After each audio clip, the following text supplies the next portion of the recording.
All right, good evening, everyone. Welcome once again. This is Deshaun Bradley. I am the fighting carrier. Welcome to this day before the new year. I know some of y'all are at home, getting ready to relax, getting ready to enjoy the evening. Just do so safely if you're into that thing. Me personally, after I finish this, got a house to clean up, some exercise to do. Books to read, so I'm gonna just kick back. Oh, that's oatmeal I'm gonna watch tonight too. So those are my plans for this evening. So I try to keep this streamlined and keep this quick.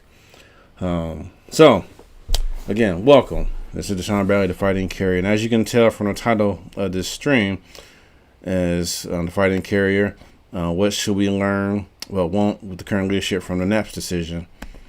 We're going to talk about that.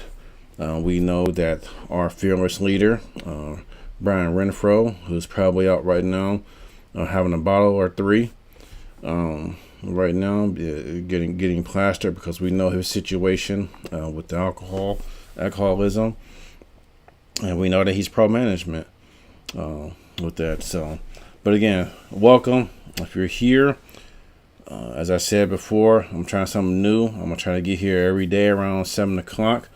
In order to stream, in order to talk about postal issues, and all of us have a fight. All of us have a role in this, wherever it may be.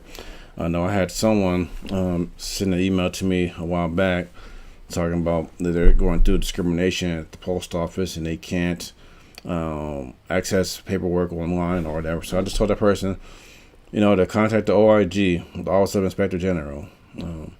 Now we have many different options that you can do. I've used the OIG several times, and one of the times I think was probably enough to where I got the supervisor where she just finally retired because she got tired of it. Because I got tired of her too, the way she talked to people, the way she treated people, very disrespectful on her part. She didn't know how to deal with people. So I've used it several times to try to get things taken care of. I had one visiting supervisor come to the office, and out of all the people in the office, as I was grabbing my parcel cart, I remember I was just talking to some people as I was getting my cart and moving back, and he was like, "Hey, get to the street, hurry up, get to the street." I'm like, "How you gonna single me out?" And I'm ready to pull down, ready to go. Everybody's still casing. I'm ready to go, dude. And he singled me, the only guy that was there, singled me out, and so. That wasn't a good look, and I reported that because we felt it was me and about 4 or 5 other black dudes there. We just felt that he just singled a black dude out, and that's how everyone took it right there at that point in time. And so I went to OIG. I just handled it, and I haven't seen a supervisor since. And so, sometimes you gotta do what you gotta do. Some many stewards. There are a lot of stewards out there. They do a fine job, and then there's others that don't. My stewardess, she does a fine job. And what I'm going to do too, I'm going to talk to my union here, Branch 5. I do want to talk to them and see about assisting her, getting some steward training. But the only problem with that is their steward training is on Thursdays. I'm already committed to meetings on Thursday night, which is why this show won't stream on Thursday nights at 7 o'clock, because I've already got a commitment. I'm taking care of other things on Thursday night, so we'll not be doing that on Thursday. But I'm gonna talk to them and see what options I possibly may have, because I do want to get involved and do a little bit more if I can, and just to gain that experience, gain that knowledge, to be able to assist any way that I can. So I'm going to be looking into doing that this next coming year. Join the steward ranks, or assisting the steward, or doing what I can while the steward may be away on vacation or something. They got me there, and again, I'm going to continue to go back and read our LMOUs, the M39, M41, the JCAM. Make sure I read all of that over, even the tentative agreement. That the JCAM is there, so I'm gonna read that over again too, and hopefully the 13th, with all the balance in, hopefully it's overwhelmingly no on the contract, on the tentative agreement, because we know it's trash. We're losing office time there. That was our only defense against getting out in the office done in an hour, was that, we already got fixed time in there. 33 minutes or 23 minutes. We already had that fixed time. Now they want to remove that from us. So hopefully enough people say no. Hopefully enough people are just not looking for that one bloated, tax heavily back pay, because it's going to be taxed heavily. Yeah, I know it's your money, but once it's gone, once it's here, it's gone. So, we want to make sure we do the right thing with this tentative agreement. So, with all that said, I just want to welcome everybody once again to the Fighting Carrier. So, let's get started with this. I want to get started with the discussion about the NAPs and how that win that they got against the United States Postal Service, how if we had real good leadership, proper leadership, how that could benefit us. But of course, since Brian Renfro is pro-management and anti-worker, anti-us, he won't follow this. He's going to go with the talking points of Tolino and DeJoy and saying how we don't have any money, how we're broke. But it's funny that when you look at the news article the other day that I saw, it's funny how we're going broke, yet, where's the piece at? Where's the picture at? So I took a screenshot of it. DeJoy ended up making $561,051 in compensation as the post office, as the delivery service goes down. Yeah, he's made over almost $600,000 this year. And that's disgraceful, to say the least, to have all that compensation there, and yet and to say that the post office is broke. That's unbelievable to hear that. But I want to share this article. It is dated February 23rd, 2022. NAPS. Now, NAPS stands for, what is it? The National Association of Postal Supervisors. So this is postal related here. And the title of this, it comes from the Postal News website. It says NAPS wins on all points before a federal appeals court in challenge over pay, benefits, and representation. Okay, so NAPS basically sued the post office. They sued the post office. And there's going to be something that I'm going to share with you guys that should make everyone very, very angry. And it's going to show how our pay has actually gone backwards. It's actually going down. So it's going to frustrate people when you see this part today. And I'm definitely going to share that information with people today and with you here. And you're going to be the first to really see this. But let's go to this article again.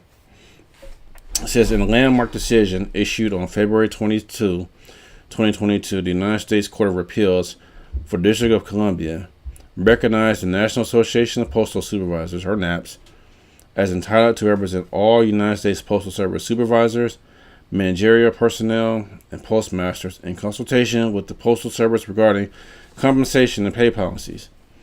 The court held that NAPS representation extends to all supervisory and managerial personnel, regardless of whether the Postal Service classifies them as field, area, or headquarters employees. Here's the key right here. And this is really what I want to talk about. The Court of Appeals also found that the Postal Service violated the Postal Reorganization Act by failing to assure that EAS compensation is comparable to the private sector, and that all supervisors are paid some differential above the employees they supervise. And it found that the Postal Service violated the law by failing to provide NAPS with its reasons for rejecting NAPS recommendations during the pay talks from 2016 and 2019 pay package, as required by Title 39. That is the key right there. The Postal Reorganization Act, the law of compensation, the pay the Pay Comparability Act right there, where it states that our pay should be equivalent to that of the private sector. Now, the supervisors here, they sued the United States Postal Service, and they won that appeal. You know, at first the lower courts dismissed it, but they appealed it, and they won. And now we've seen how management pay has vastly increased over the people that they are supervising. And, you know, if you're going to be a supervisor, I mean, we know they're not doing a whole lot anyway, but, you know, being in that position of manager, you expect to make more than the employees you're supervising. I understand that. I get that. We all understand that. But the point is that NAPS sued the United States Postal Service based on the Pay Comparability Act, based on that law.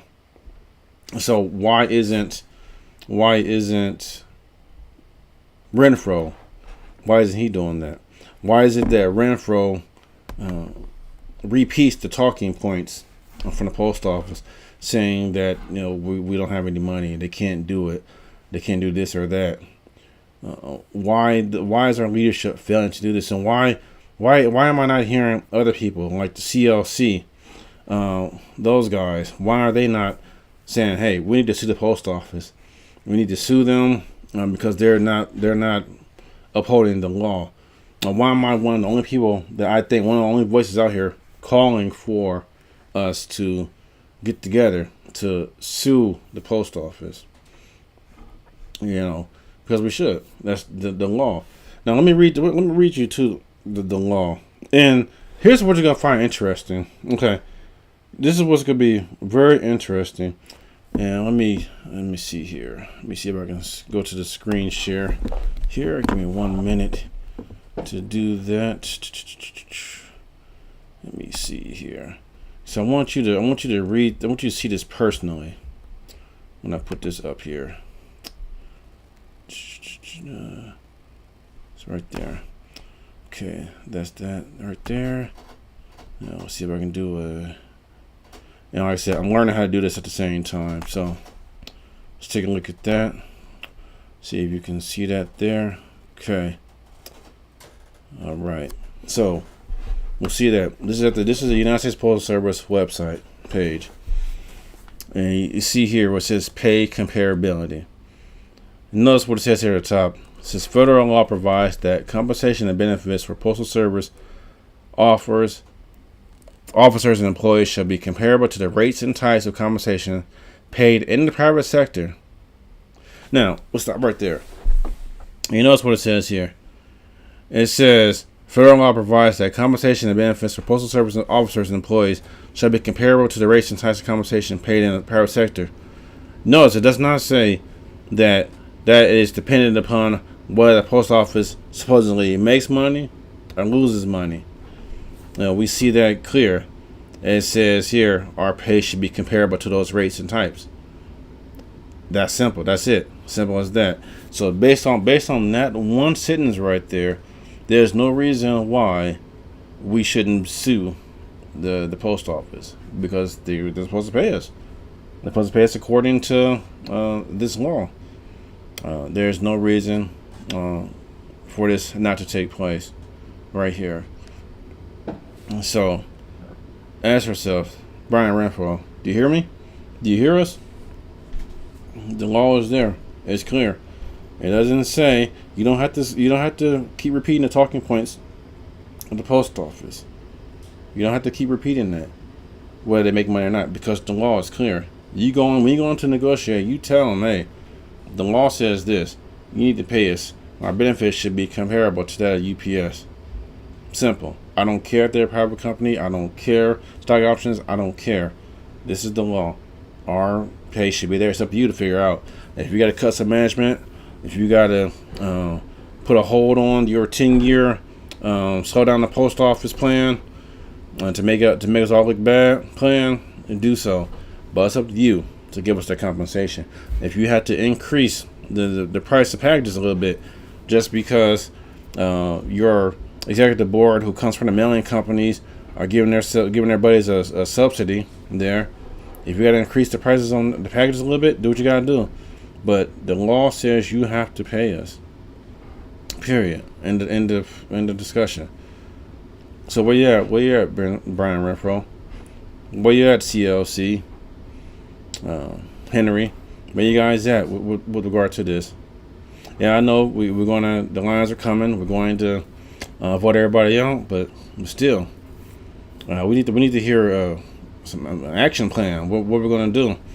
I'm hearing a lot of lines are coming. Lines are coming. We're gonna do this. We're gonna do that. But I need some concrete plans here. You know what I'm saying? Because see, this is what I would do. One of the things I would do as if I were running for president or anything like that. I would come in negotiations. Hey, our pay is going to be comparable to UPS. We reached our top pay in 4 years. Benefits fully covered. You got to figure out a way. It's federal law right here. If you got to cut management, you cut management. Do what you got to do. I don't care. This is it. This is non-negotiable because this is the law.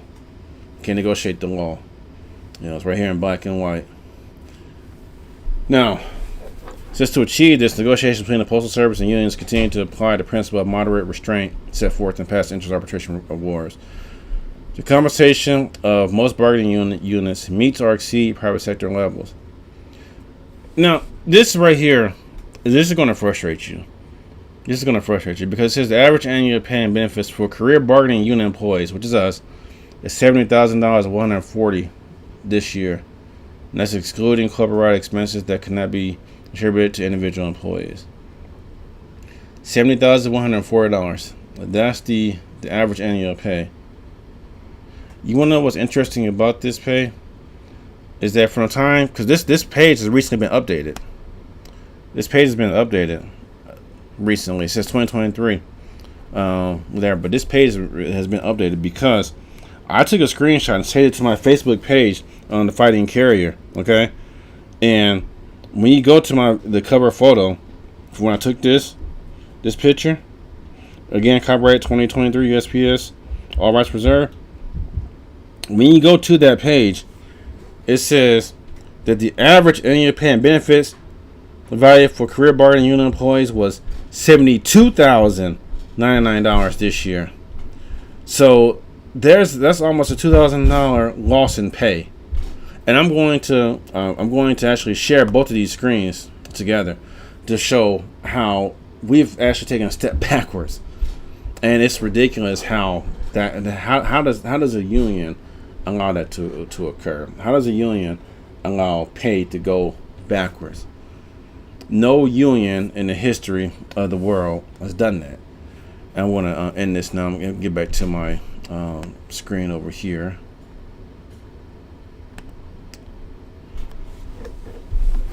All right, so we're back. How does a union go back from reducing wages? How does that even happen? What kind of leader do we have in office right now? We have a leader right now who's being protected by postal management. He's being protected by the executive council. All these people who sit there and supported him through the conference there in Boston, who defended him, let him stay in here. They've really done us a disservice with that. So why is he still here? Why is he still in office? He needs to step down. He really does. And I'm sorry if you keep looking at me off to my side. There's someone on my stairs right now. I think it's one of my kids here. And I told him I was going live, but kids will be kids. You gotta love them. But anyway, I'm going to put these screens together, these pay comparabilities, because from the time I recorded it until how they updated the page, we have lost money, and it makes no sense how that happened. So CLC, where you at? Henry, where you at? Mr. Renfro, I know you're useless right now. I'm pretty sure you and DeJoy hung out again at the party you guys have every year. I know last year there's a picture. This year there probably wasn't a picture. You probably was just make sure there's no cameras there this time. Didn't you? So I'm asking you, Brian, what does the post office have on you? What information do they have on a file on you What pictures do they have on you? You're down there in the DC swamp. Let me ask you this question: what pictures does the FBI have on you? And these spy ops. What do they have on you down there? What information, what folder, what binder do they have on you? Is there? We heard before that you were kind of a ladies' man out there. Is there something that's being protected right now? Protected by USPS or others? What do they have on you? Because we're in a tentative agreement. I know you pat yourself on the back. Yeah, it's historic. You're great. Well, your your ego is just massive. But what does USPS have on you? What does Toledo have on you? DeJoy. What do they have on you? What's going on, buddy? Talk to us. If you have come and been forthright and worked hard for the union, the members here, and there's 200-some thousand of us. If you would have came out strong and supported us, we had your back. We would have had your back, Brian. But because you decided to choose the minority, the management class, over the rank and file, so you had no respect. You've lost it all. And it's terrible that you put the union through this. People are still struggling, living out of their cars. This disagreement took so many years because so many months because you wanted to try to build up that back pay. You go in there, you man up, you say, hey, this is the deal. You take it or leave it. All right, negotiate another week or so. All right, cool. We're at the impasse. Let it settle. Arbitration, boom, get it done. Because see, just like that appeals court, they had to take into consideration the law, because that's what the law says. That our pay should be comparable to that of the private sector. Period. It doesn't say whether the post office is making money or losing money.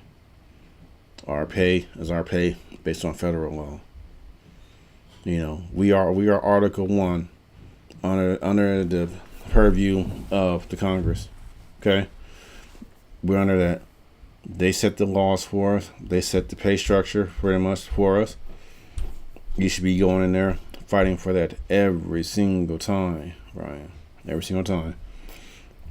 So I'm going to show how on my page and elsewhere, I'm going to show how we've actually lost money over these years because our guys just don't fight for us.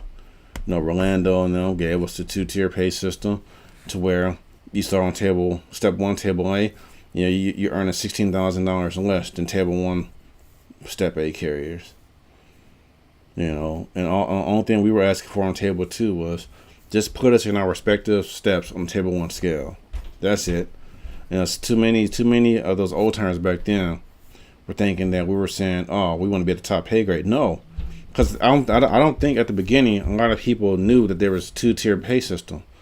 They were thinking when I was on here back in 2013, 2014, talking on Facebook and stuff, they were thinking that we're trying to jump right to the top step. No, we wasn't talking about that. So it took many years for them to finally realize that, hey, there's a 2-tier pay system. So I think now a lot of Table 1 people, and I'm glad to see it, a lot of Table 1 people are now starting to see, hey, this is what they were talking about. They're talking about how much money they're losing being Table 2 carriers. They're not trying to stop. They're not trying to be at step P year 1. No, that was not the case. What we're saying is put us on the step A on Table 1 scale. So I'm glad to see a lot of people come around to that. So again, January 13th is the deadline. Hopefully everyone got their ballots in. Hope everybody putting in that vote no. I reject it. And hopefully we overwhelmingly shut this thing down. And if we do, I guarantee you when that vote comes out, I will jump on live and I'll be celebrating if it's rejected. But if it's not rejected, then we'll just deal with that as it comes by, because it's going to change our the nature of the post office is going to change. The harassment is going to pick up. They're going to say, "Oh, you got to be out here in 20 minutes." Well, I'm sorry, I got the largest route in the station, city route in the station. So you want me out in 20 minutes, you got to cut my route. Simple as that. You got to cut it. You got to reduce it. So I'm not rushing for you. I don't care what any agreement says. I don't care what it takes. It takes what it takes. If I get it done, I get it done. So, all right, I'm out. Y'all have a good one. Actually, no. Well, let's talk about one more thing. So I mentioned it very briefly. And this is disgraceful. Again, Louis DeJoy. Again, this is from the Postal News. Louis DeJoy made $561,000 in 2024. There was an article I mentioned a couple that I got saved here too. That DeJoy was the second highest paid federal employee, and looking at that pay, that still might hold true today. And yet he's doing everything he can to slow down the post office. So how is he making $500,000? We're going broke. Someone please explain that to me. If you were the owner of a company and you were going broke, or if you were CEO of a company, would the shareholders keep you in if the company's going broke? No, they would boot you out. They give you a severance pay, but they'd boot you out. So how is he? It's disgraceful. It is, and he sits there with a smug face, and don't forget this image. Don't ever forget that. That's just childish on the part, and that's the person that's leading us. So, all right, thank you all for joining the live stream. If you're not here, I'm going to post this anyway. But you guys all have a wonderful night, and I will see you here tomorrow. Tomorrow, what I'm going to talk about? I think tonight I'm going to finish up my excuse me.